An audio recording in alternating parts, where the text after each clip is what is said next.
우리는 하이델베르크 교리문답을 통해 사도신경을 살펴보고 있는데요. 사도신경에서 고백하는 그 고백의 내용에 따라 성부 하나님, 성자 하나님, 성령 하나님, 우리가 하나님에 대하여 살펴보았고요. 이어지는 고백은 공교회, 교회에 대한 고백이에요. 오늘 쉬운 네 번째, 그리스도의 거룩한 공교회에 대한 당신의 믿음은 무엇입니까? 라고 묻고 있는데요. 하나님의 아들 예수 그리스도께서 성령과 말씀으로 태초부터 종말까지 전 인류 가운데에서 영생을 얻도록 교회를 선택하시고 진정한 믿음 안에서 하나가 된 공동체를 모으시며 보호하시고 보존하심을 믿습니다. 그리고 우리는 이러한 공적인 교회 안에서 언제나 한 몸을 이루며 교회의 일원으로 섬겨나갈 것입니다. 사도신경에서 삼위 하나님에 대하여 내가 믿는다 라고 할 때 이는 삼위 하나님과의 인격적인 관계를 의미하죠. 그러나 사도신경에서 내가 거룩한 공교회를 믿는다 라고 고백하지는 않아요. 우리가 무엇을 고백하죠? 거룩하며 우주적인 교회가 있다는 그 사실을 믿는다 라고 이야기하죠. 우리가 교회를 믿는 것이 아니라 주님께서 세우신 교회가 존재한다라는 것을 믿는다 라고 고백하는 것이죠. 교회는 하나님의 활동의 특별한 영역입니다. 교회는 주의 집이며 주의 백성의 모임이죠. 넓은 의미에서 교회는 기독교의 전체를 가리키는 것입니다. 교회의 이름은 그리스도로부터 유래되었죠. 하나님의 선택에 근거된 회원들이 있으며 하나님의 자녀들이 영원한 생명이 그 목적이 되어서 모인 사람들입니다. 진정한 믿음과 성령 안에 묶여서 그리스도의 몸을 이루고 있는 것이죠. 그래서 주의 몸된 교회, 그리고 그 교회의 머리를 그리스도다 우리가 고백하는 것입니다. 기독교에서 진정한 믿음의 연합은 사도신경 안에 표현된 것에서 발견할 수가 있어요. 그리스도는 구원자로서 교회의 머리가 되십니다. 그리스도는 자기의 백성을 위하여 자신을 기꺼이 내어주셨으며 우리를 거룩하게 해주셨습니다. 따라서 그리스도만이, 오직 그리스도만이 교회의 머리가 되시는 거예요. 우리는 교회의 머리가 되신 그리스도, 그분이 다스리시는 교회를 믿고 따르는 것이고 우리 또한 그분의 은혜 가운데 머물기에 우리가 곧 교회가 되는 것입니다. 교회를 주관하시고 다스리시는 주님, 그러기에 우리의 모든 삶과 전 인격을 우리 주님께서 다스리시고 주관하시는 것이죠. 그리스도께서는 선택된 백성들을 모으시고 하나 되게 하셔서 그의 교제 가운데 있게 하셨습니다. 그리고 진정한 성도들에게 큰 영향력을 행사하시죠. 성도들은 우리 주 예수 그리스도의 뜻을 따라 모이고 예수 그리스도의 가르치심을 따라 나아가지 않습니까? 머리가 몸의 지체와 연합되어서 몸에 영향을 주는 것처럼 똑같은 이치입니다. 그리스도께서 이렇게 하심으로써 교회를 통하여 자신의 뛰어난 영광을 드러내시는 것이죠. 그런데 어때요? 오늘날 많은 교회들이 그리스도를 나타내기보다는 인간의 영광을 나타내려 하는 것 같아요. 그리스도에게 굴복되지 않고 인간의 어떠함과 자신의 만족으로 미화된 인간 목적을 성취하기 위한 인간적 수단과 방법으로 교회의 성장을 꾀하는 경우도 굉장히 많이 있는 것 같습니다.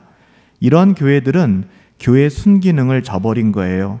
교회의 목적에서 벗어난 교회들이고 그러기에 이러한 교회들은 모양은 교회이지만 우리가 교회라 부를 수 없는 것이죠. 더불어 우리가 또 오해하는 것이 있는데 천사들은 교회의 일원이 아닙니다. 하나님의 자녀들만이 교회의 일원이 되는 것이죠. 비록 그리스도께서 천사들을 자신에게 종속시켰을지라도 천사들이 교회의 회원이 되는 것은 아닙니다. 천사들은 단지 말씀을 사역하는 자들의 종이 되며 또한 구원의 유업을 얻은 자들을 위해 일하는 자에 불과한 거예요. 히브리서 1장 13절에 그렇게 기록되어 있잖아요. 또한 유기된 자들, 구원받지 못한 자들 또한 외형적으로는 교회에 다니며 교회에 속해 있다 할지라도 교회의 진정한 회원이 될 수 있는 것은 아닙니다. 그들은 가라지와 같아요. 결국에는 불에 던져져 바깥에 버려지게 될 것입니다. 유기된 자들, 구원받지 못한 자들은 자신이 교회에 속했다고 주장할지는 모르겠지만 그들은 교회에 속한 자들이 아니라는 거예요. 마치 유대인들이 외형적으로는 할례를 받았다고 주장하지만 그의 영혼의 할례를 받지 못한 자로서 하나님께 속하지 않은 자들과 똑같은 이치입니다. 따라서 오로지 선택받은 하나님의 자녀들, 택함받은 성도들만이 교회의 진정한 회원이 되는 것입니다.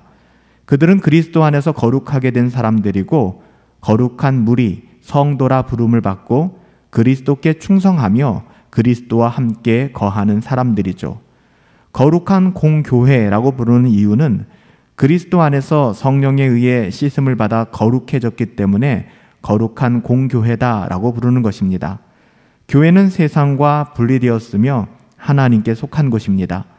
그리고 하나님의 뜻에 따른 거룩한 삶으로 구별된 곳이죠.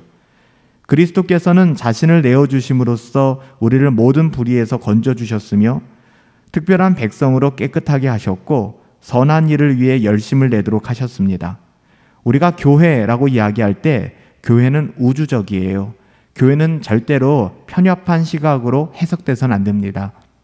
우리가 교회를 이야기할 때 교회는 우주적이다라고 얘기합니다. 여기서 우주적이라는 말이 universal 또는 캐톨릭이라고 하는 말이에요. 우리가 로만 캐톨릭을 말할 때 그 캐톨릭의 의미로 사용되어서는 안 되고요. 원래 캐톨릭의 의미는 우주적이라는 뜻이에요. 보편적이라는 뜻이죠. 왜냐하면 모든 시대, 모든 장소, 모든 성도들을 교회는 포함하고 있기 때문에 그래요. 우리 교회만이 아니라 그리스도의 은혜의 복음으로 모였던 모든 교회들, 또 모일 모든 교회들, 모여있는 모든 교회들, 과거, 미래, 현재 모든 우주적인 그 교회를 하나의 교회라 이렇게 이야기하는 것이죠. 신약의 교회는 유대인과 이방인 모두가 속해 있었고요. 오늘날의 교회 역시 동일합니다. 오직 은혜의 복음 안에서 우리는 연합되고 하나 된 것이죠. 교회가 구성되는 것은 그리스도께서 선택된 백성을 모으셨으며 그들을 보호하시고 보존하시기 때문이에요. 그래서 그리스도의 진정한 백성들은 참된 믿음을 가지고 살아가게 되는 것이죠. 성령 하나님께서 역사하시고 우리를 보호하시며 보존하시기에 이런 일들이 가능해진 거예요. 우리의 어떠함이 아니죠. 하나님의 은혜로. 그들은 한 마음으로 진정한 가르침을 가지고 있으며 이로 인하여 연합되어 있어요. 이것이 공적인 교회입니다. 따라서 교회가 연합된 것은 본질적인 것이고 성도들은 진리와 성령으로 인하여 하나가 된 것이죠. 이것은 삼위의 하나님의 뜻과 구원의 경륜에 따른 것인데요. 그리스도의 이름을 위한 것이기도 합니다. 또한 교회는 눈에 보이는 가시적 교회와 눈에 보이지 않는 비가시적, 불가시적 교회로 나눌 수가 있는데요. 이렇게 구별하는 것은 교회 속에 진정한 신자와 거짓 신자 혹은 위선자들이 함께 있기 때문입니다. 가견적 교회, 눈에 보이는 교회에는 위선자와 거짓 신자들이 함께 머물 수 있다는 것입니다. 비록 그들이 삼위 하나님의 이름으로 세례도 받았고 그리스도에 대한 신앙 고백을 입술로 할지 모르겠지만 진정한 구원의 은혜가 없는 사람들이라는 것이죠. 복음의 사역자들은 건강한 교회는 비록 진정한 신자와 거짓 신자를 완벽하게 구별할 수는 없겠지만 분별해낼 수는 없겠지만 그래도 끝없이 올바르게 분별하고 구별하려고 애써야 합니다. 왜 그럴까요? 좋은 것이 좋은 것이 아니거든요. 세상의 것 눈에 보이는 대로 칭찬하고 호용하고 받아주는 것이 성경적으로 옳은 것은 아닙니다. 교회가 교회되게 하기 위하여 교회 안에서는 경건을 추구하고 거룩을 애쓰는 거룩한 신자들과 경건을 추구하지 아니하며 거룩한 삶을 외면하는 사람들을 분별할 수 있어야 한다는 것입니다. 보이지 않는 교회는 시대를 초월해서 하나님의 참된 신자들로 구성된 교회입니다. 참된 교회이죠. 그런데 이것은 눈에 보이지 않고요. 오로지 마지막 날에 완전하게 드러날 것입니다. 한편으로 교회를 우리가 전투적 교회와 승리의 교회로 나누어서 설명하기도 하는데요. 전투적 교회는 이 땅에서의 교회이죠. 그리스도의 깃발 아래서 세상과 마귀에 대하여 싸우는 교회입니다. 승리의 교회는 이미 천성에 올라가 부활을 기다리는 그런 교회를 의미하는 거예요. 하늘의 영원한 나라, 그곳에 있는 교회를 이야기하는 것이죠. 우리는 물론 전투하는 교회이지만 궁극적으로는 승리하는 교회임을 믿습니다. 마지막 더불어 교회의 표지에 대해서 잠깐 이야기하면요. 이건 너무나도 잘 알고 계시죠? 하나님의 말씀을 순전하게 설교하고 변질시키지 않는 그 교회, 하나님의 말씀에 타협하지 않는 교회가 첫 번째 교회의 표지이고요. 두 번째는 세례와 성찬이죠. 성례를 주께서 제정하신 대로 바르게 시행하는 교회입니다. 마지막으로는 7인데요. 7일을 성경적으로 바르게 행하는 교회가 진정한 교회라는 거예요. 우리 교회를 돌아보았으면 좋겠습니다. 우리 교회는 이러한 교회의 참된 표지를 가지고 있는가? 우리는 정말 전투하는 교회이지만 승리한 교회의 영광을 누리면서 살아가고 있는가? 교회는 다른 곳이 아닙니다. 그리스도의 몸을 이루는 저와 여러분들이 교회입니다. 저와 여러분들이 분당 허브교회이며 주의 몸된 교회임을 잊지 마시고 머리 대신 주님이 말씀하시는 대로 순종하며 하나님께서 말씀하시는 그 뜻에 따라 기쁘신 삶 감당하며 살아갈 수 있게 되기를 예수님의 이름으로 축복합니다.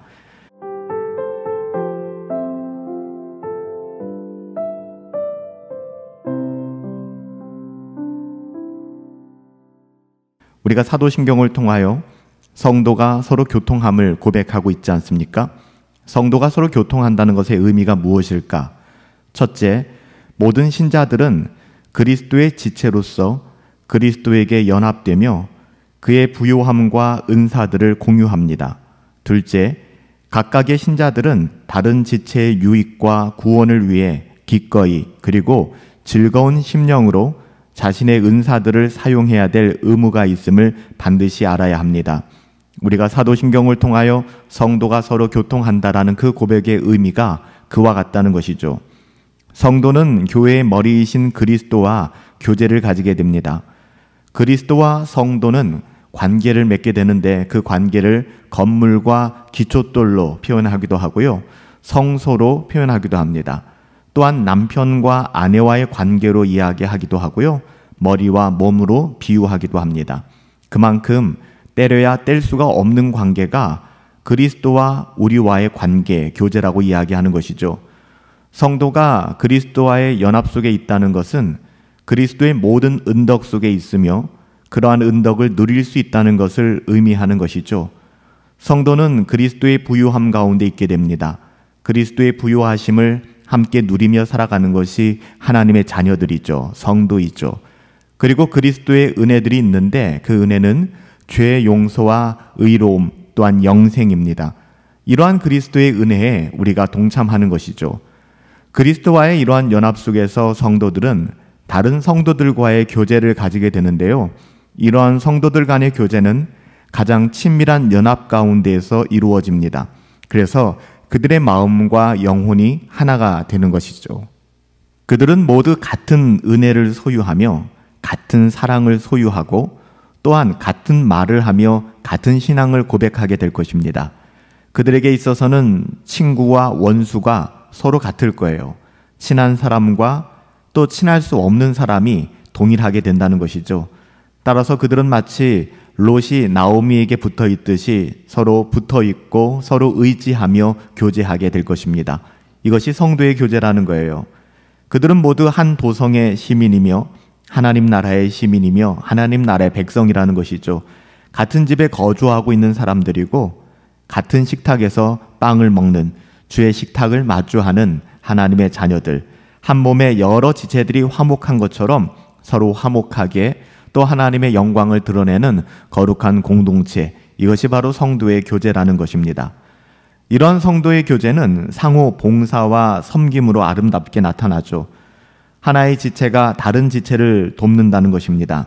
조건이 없어요. 어려움 가운데 서로 돕고 다른 지체의 유익을 위하고 서로 수고함으로써 성도의 교제가 드러나게 되는 것입니다. 각각의 성도는 하나님께 받은 은사들 혹은 선물들을 다른 성도들을 위해 사용하기 시작합니다. 그 선물들은 이 땅에서 일시적인 것도 있고 또 영적인 것들을 포함하는 여러 가지가 있을 거예요. 위로의 말로 서로 도울 수 있고 때로는 이 땅에서 필요한 물건들을 서로 나누고 공유함으로써 성도의 교제가 분명하게 나타나기도 합니다. 이렇게 성도들과 필요한 것을 나눌 때에는 기꺼이 그리고 기쁨으로 해야만 하죠. 억지로 해서는 안 된다라고 고린도후서 9장 7절에 분명하게 말씀하고 있어요. 또한 마태복음 6장 3절에서도 불순한 동기로 섬겨서는 안 된다라고 이야기하죠. 그래서 기쁠 때 같이 기뻐하고 슬플 때 같이 슬퍼하는 것이 가능해지는 것입니다. 물론 이러한 성도의 교제는 개인적으로도 또한 공적으로도 함께 이루어지는데요. 이러한 성도의 교제에 있어서 중요한 목표 중에 하나는 다른 지체의 구원의 유익을 위한다는 것입니다. 우리는 그렇게 우리의 은사를 사용해야 하는 것이죠. 이것은 성도의 교제가 얼마나 중요하며 그래서 얼마나 주의를 기울여야 하는지를 보여주는 대목입니다. 성도의 교제는 반드시 그리스도 안에서 다른 지체의 믿음을 세우는 것이어야 한다는 거예요. 나의 만족과 유익, 그것을 위한 것이 아니라는 것이죠. 성도는 살아있는 지체로서의 표식을 가지고 있습니다. 그 자신을 하나님의 말씀에 따라 보여주어야만 하죠. 외적으로는 동일한 신앙 고백이 있어야 하고 내면적으로는 성령에 의해 깨어났으며 변화가 일어난 증거들을 가지고 있어야 합니다. 또한 그 심령에 영적이며 거룩한 열망들이 있어야 성도 간의 교제가 영적인 것이 될 수 있는 거예요. 경건한 교제가 될 수 있는 것이죠. 그래서 살아있는 지체라고 불려지게 되는 것입니다. 물론 이것은 각 지체가 그리스도에게 연합되어 있기 때문에 지극히 자연스럽고 당연스럽게 일어나는 일이에요. 그럼에도 불구하고 만약에 이런 경건을 추구함이 없고 하나님을 향한 갈망함이 없다면 그 모임은 세상의 사교적인 모임에 불과하게 될 것입니다.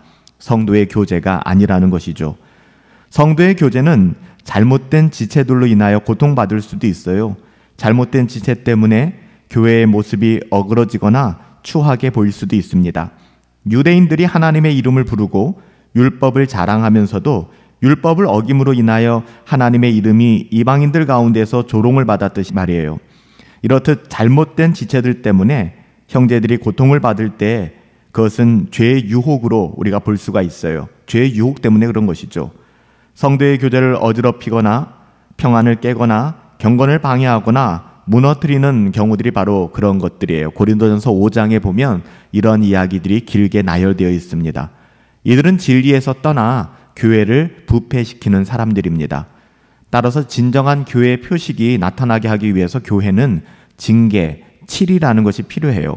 징계와 칠이는 은혜의 수단입니다. 교회를 교회되게 하고 교회를 정결하게 하는 것이죠. 성도의 교제가 참으로 일어날 수 있도록 도와주는 역할을 하는 거예요. 교회가 세상과 같이 되지 않게 하기 위하여 하나님께서 주신 은혜의 수단을 사용하여 치리하고 징계하는 것입니다. 따라서 우리 자신이 교회에 살아있는 지체로서 그 증거를 분명히 보이도록, 분명히 드러나도록 늘 자기를 점검하고 영적인 것을 힘써야 될 거예요. 경건을 추구하고 거룩한 삶을 애쓰는 것이 바로 그것 아닐까요? 교회의 연합은 진정한 믿음의 연합입니다. 교회의 연합은 먼저 진리 가운데 있는 것과 구원이 일어나는 것을 전제로 하게 되는 것이죠. 진정한 믿음 가운데 교회의 연합이 있기 때문에 그래요. 교회의 연합은 그리스도와 성령의 주권적인 사역으로 인하여 일어나는 것입니다. 교회의 연합에 대한 주께서 우리에게 명령하신 많은 명령들이 있는데요. 우리가 주의해야 되는 것은 하나됨입니다. 오직 하나님의 말씀으로 하나됨을 우리 주님께서 명령하셨죠. 그 하나됨으로 연합되어서 우리는 그 연합됨을 유지하고 하나님의 말씀 안에서 경건한 성도의 교제를 이어가야 한다는 것입니다. 그래서 하나님의 말씀을 포기하고 모여서는 안 돼요. 우리가 소그룹 모임이나 또 우리가 성도의 모든 만남과 교제 속에서 하나님의 말씀을 포기하고 세상의 그 어떠함으로만 관계를 맺어간다 그러면 우리는 성도의 거룩한 교제를 포기하게 되는 것입니다. 세상의 사교 모임과 별반 다를 것이 없게 되는 것이죠. 우리는 사도신경을 통하여 성도의 교제를 고백합니다. 성도가 서로 교통하는 것, 하나님의 은혜와 하나님의 말씀 안에서 하나님의 자녀들이 포기할 수 없는 하나님의 가치를 가지고 하나님을 누리며 서로가 서로에게 깊은 위로와 섬김이 있는 그런 믿음의 공동체가 될 수 있게 되기를 예수님의 이름으로 축복합니다.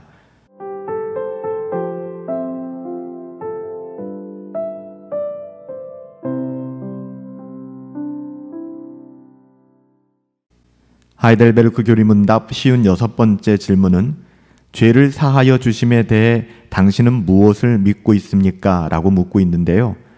하나님께서 그리스도의 속죄로 말미암아 더 이상 나의 죄를 기억하지 않으며 평생에 내가 반드시 싸워야 할 나의 부패성에 대해서도 정죄하지 않음을 믿습니다.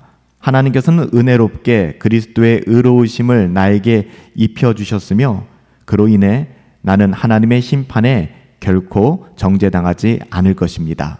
우리의 믿음의 고백, 우리가 죄를 용서받는 믿음의 고백은 이 의미를 담고 있는 것이죠. 이러한 그리스도의 은덕은 믿음으로 그리스도에게 연합되어 그리스도의 지체가 됨으로써 누릴 수 있는 것이죠. 죄의 용서함은 그리스도의 교회에 살아있는 성도, 회원들, 하나님의 자녀들이 받은 은혜와 은덕입니다.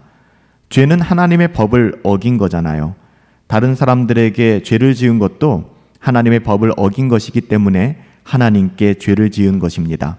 따라서 하나님께 회개해야 하며 죄를 용서해 주시는 이는 오직 하나님밖에는 없으세요. 물론 그리스도께서 죄를 사하여 주시는 권세와 능력을 가지고 계세요. 하나님이시니까요. 어느 누구도 자기 자신의 죄와 다른 사람의 죄를 용서해 줄 수 있는 사람이 없습니다. 오직 하나님밖에는 없으시고, 그래서 하나님께서 인간의 몸을 입고 이 땅 가운데 오신 것 아니겠습니까? 오직 하나님만이 우리의 죄를 용서해 주실 수 있어요. 하나님께서 우리의 죄를 용서해 주시는 근거는 그리스도의 속죄의 제사이죠. 예수 그리스도의 십자가의 대속의 은혜입니다. 그리스도의 십자가에서의 죽음은 우리의 죄를 사하기 위한 것이기 때문에 그렇죠. 하나님께서 성도의 죄를 용서하실 때 지금까지 지은 실제적인 죄는 물론이고 우리의 부패성까지도, 죄의 가능성까지도 용서해 주신다는 점을 기억해야 돼요. 우리가 중생을 하여도 부패성, 죄성은 여전히 우리 가운데 남아있거든요. 이 부패성은 우리로 하여금 하나님의 법을 싫어하게 만들고요, 그것을 어기려고 하는 세상을 따라 추구하며 살아가게 만듭니다. 또한 잘못되고 악한 욕심을 계속 불러일으키죠. 이것이 죄성이에요. 그래서 진정한 성도는 반드시 평생에 자신의 부패성과 싸워야 하는 것이죠. 이러한 부패성으로 인하여 바울은 탄식하였습니다. 오호라, 나는 곤고한 사람이로다.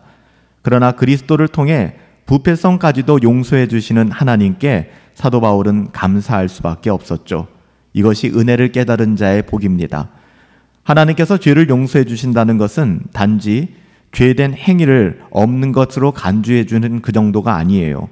하나님께서 그것들을 기억하지 않으시고 심판하지 않으신다는 것이죠. 물론 죄의 효과와 결과들이 우리에게 남아있는 것을 허락하시지만 그것은 죄에 대한 심판이기보다는 그것 때문에 우리가 더 낮아져서 겸손하게 하시며 또한 우리를 경고하시고 또 우리가 바른 길로 하나님의 뜻대로 살아가게 하시기 위하여 우리를 낮추시기 위하여 하나님께서 남겨두신 거예요. 우리를 정죄하기 위한 수단이 아니라는 것이죠. 하나님께서는 우리의 죄를 용서해 주시는 것뿐만 아니라 은혜롭게 우리에게 그리스도의 의로움을 입혀주십니다. 마치 우리의 더러운 죄의 옷을 벗겨내시고 그리스도의 의의 옷을 입혀주시는 것과 같죠. 이로써 하나님의 용서하심이 완성되는 거예요. 이것의 유익은 마지막 심판대 앞에서, 하나님의 거룩한 심판대 앞에서 우리가 우리의 죄로 인하여 결코 정죄당하지 않는다는 것입니다. 이러한 죄의 용서에 대하여 믿는다고 하는 것은 단지 죄 용서에 대한 지식을 가지는 정도를 의미하는 것은 아니에요. 먼저 자신의 죄에 대하여 철저히 깨달아야 합니다. 이것은 하나님의 말씀과 성령의 역사로 가능해지는 것인데요. 더욱이 죄를 깨달은 죄인은 간절히 죄의 용서를 찾고 구하게 되죠. 이러한 과정 속에서 죄인들은 죄를 회개하며 통회하는 심령을 가질 뿐만 아니라 그 심령 속에서 벌써 죄를 미워하는 영적인 성향을 가지게 됩니다. 거듭남의 은혜이죠. 자신의 죄가 얼마나 큰지를 철저히 체험하게 되고 산 같은 죄를 용서해 주시는 하나님께 회개하게 되며 그 하나님 앞에 철저히 낮아지게 됩니다. 왜냐하면 자신의 죄를 스스로 처리할 수 없고 오직 하나님께서만 용서해 주시는 것을 너무나도 잘 알고 있기 때문에 그래요. 하나님의 은혜가 우리를 그리로 인도하는 것이죠. 우리의 죄의 어떠함을 깨닫게 만들고 그 죄에서 구원을 받기 위하여 우리 주 예수 그리스도를 의지하게 되는 거예요. 이 모든 것이 택하신 하나님의 자녀들에게 주시는 하나님의 은혜거든요. 하나님께서 우리의 부패성에 대해서도 용서해 주신다는 것은 우리가 삶 속에서 우리의 부패성과 싸워야 한다는 것을 의미하기도 합니다. 이러한 싸움이 없다면 그것은 진정으로 용서받은 자의 삶이 아닐 거예요. 하나님의 자녀다운 삶이 아니라는 것이죠. 이런 싸움은 회개의 진정한 표식이며 용서를 위한 진정한 기도의 표시가 되기도 합니다. 오늘날 사람들이 회개를 너무 쉽게 하면서 자신의 죄와 부패성에 대한 심각함은 전혀 느끼지 못하는 모습들을 역설적으로 보게 됩니다. 마치 가인이 아울을 죽이고 나서 하나님 앞에 하나님께서 그것을 물었을 때 가인이 자기의 죄에 대한 심각성을 전혀 느끼지 못했던 것과 똑같은 것 같아요. 회개한다고는 하지만, 거듭났다고는 하지만 죄를 다루고 죄 앞에서 우리가 그 죄를 해석하는 것이 너무나 가벼워졌다는 것이죠. 심지어 가인은 하나님의 그 심판의 선언 앞에서도 자신의 죄가 부당하다, 죄에 대한 심판이 부당하다, 가혹하다라고 불평하지 않았습니까? 우리 또한 하나님 앞에 우리의 어떠함을 끝없이 주장하며 하나님의 심판과 하나님의 그 어떠하심이 너무 가혹하다고 불평하는 삶을 살아가는지도 모르겠습니다. 여러분, 이러한 태도는 참다운 은혜를 알지 못하는 태도예요. 자신의 죄에 대하여 너무나 가볍게 생각하는 것이고 하나님의 용서의 진정한 의미가 무엇인지를 알지 못하는 것이죠. 참된 회개는 죄와 싸우며 죄를 미워하는 것이 그 증거로 나타나게 됩니다. 사랑하는 성도 여러분들, 우리의 모든 죄 사함 받음을 믿어요. 그렇지만 그 의미가 무엇인지, 우리가 믿고 있는 것이 구체적으로 무엇인지, 하나님께서 그리스도의 속죄로 말미암아 더 이상 나의 죄를 기억하지 않으시고 평생에 내가 반드시 싸워야 할 나의 죄성, 나의 부패성에 대해서도 정죄하지 않는 그 하나님의 은혜를 기억하셔서 그 은혜로 우리가 방종에 이르는 것이 아니라 은혜로 하나님의 자녀답게 하나님의 자녀다움을 누리며 그것으로 하나님을 영화롭게 할 수 있는 삶을 살아갈 수 있었으면 좋겠어요. 하나님께서는 우리가 날마다 죄를 짓고 죄를 가까이 함에도 불구하고 은혜롭게 그리스도의 의로움을 우리에게 입혀주셨습니다. 그로 인하여 우리는 하나님의 심판대 앞에서 결코 정죄 당하지 않는 거잖아요. 우리의 어떠함이 아니라 예수님의 은혜로 우리에게 정죄함이 없는 거예요. 그 은혜가 격발하여 드러나는 삶, 하나님을 영화롭게 하는 하나님의 자녀다운 삶이 저와 여러분들의 삶이 되시기를 예수님의 이름으로 축복합니다.